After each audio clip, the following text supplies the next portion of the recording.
જય સિયારામ મિત્રો, આજે હોળી ધૂળેટી નિમિત્તે બાળકોને ખજૂર અને ડાળિયાનો ભાગ આપવામાં આવે છે। સદગુરુ સુંદરકાંડ પરિવાર પાટડી અમારા રાજા બાપુ સતત સેવાકીય પ્રવૃત્તિઓમાં અવિરત કાર્ય કરતા હોય છે। તહેવાર અનુસાર બાળકોને ભાગ આપવામાં આવે છે। આજે ખજૂર અને ડાળિયા એકદમ હેલ્ધી ભાગ છે। સર્વે મિત્રોને જય સિયારામ। તમે જે કંઈ પણ સેવા કરો છો એ સેવામાં આપેલા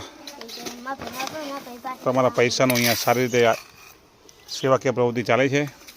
સદગુરુ સુંદરકાંડ પરિવાર પાટડી સુંદરકાંડના પાઠ નિમિત્તે જે કંઈ પણ જે કંઈ પણ પૈસા આવે છે તે સેવાકીય પ્રવૃત્તિમાં અહીંયા સેવા કરવામાં આવે છે।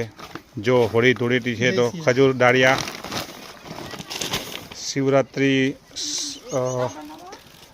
દશેરા હોય તો જલેબી ફાફડા। આ અમારા ગેલાભાઈના ધર્મપત્ની સતત સેવામાં એ પણ અમારા ગેલા બાપુ તબલચી,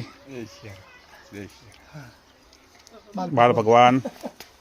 અહીંયા એક સરસ મજાનું ચકલાના ચણ માટે અહીંયા મસ્ત એક સરસ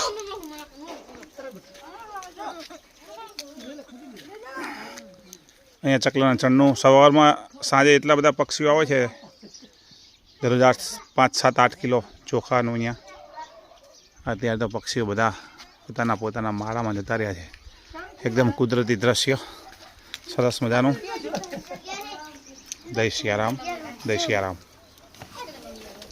જો બાળકોની મોજ ગાડીમાં જઈને પાછા ભાગ ખાય છે, જો હે ને। હા હા, કોમલી